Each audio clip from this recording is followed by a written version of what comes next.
Well, today's the day that all of us revere.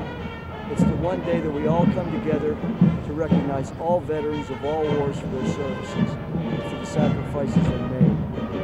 It's especially dear to us because we continually think of our POWs and MIAs as Vietnam veterans. This runs to all wars, as is the current wars.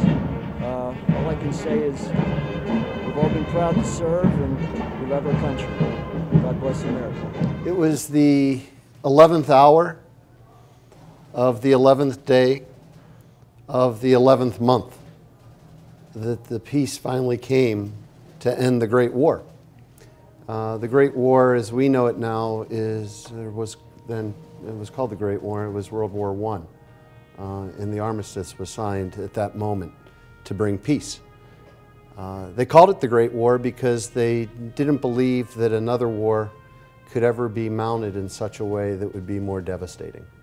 And it wasn't for years later that under presidents and Congress that Armistice Day was created. The original creation was not so much a reflection on those who had served, but more of a calling for peace, peace between nations, and an understanding of the devastating effects that war can have on people. Then came World War II and the Korean War. And by the 1950s, in the country, in the United States, and with President Eisenhower, Veterans Day was created. It was a day to reflect upon the sacrifices made by men and women to protect freedom, liberty, and the country. Veterans Day today is celebrated as a way to remember those that put their lives in harm's way. And if you think about it, in the sacrifices that we all make, they are so small compared to those that fought at battles where they knew many times that they would not survive. It's also a chance for us to reflect upon not only those that were in the battles, but also those whose lives they affect, their family members, their loved ones.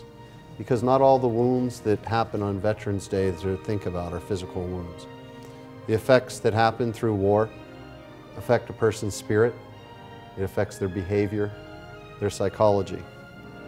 Most communities have an honor roll or a memorial to recognize the veterans who served from that neighborhood. Here in Bloomfield, we have the 8th Ward Memorial that was created by Frank Vitter to remember the World War II veterans from Bloomfield and from the 8th Ward. In Oakland, though, there is no such memorial. There had been one. About 40 years ago or so, it was damaged, it was removed, and it was never replaced.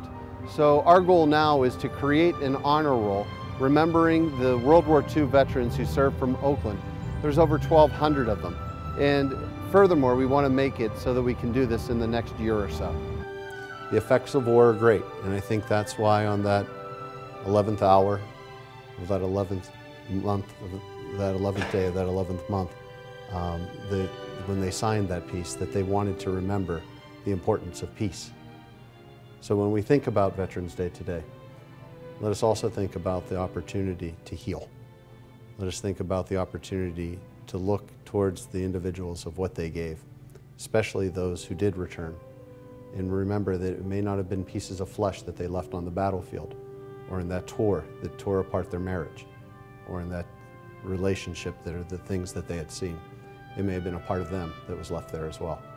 So I just wanted to be here to thank you for serving people, and to those that have served in the military as well, to let you know that it is appreciated, it is understood, and that sometimes those wounds take a while to heal.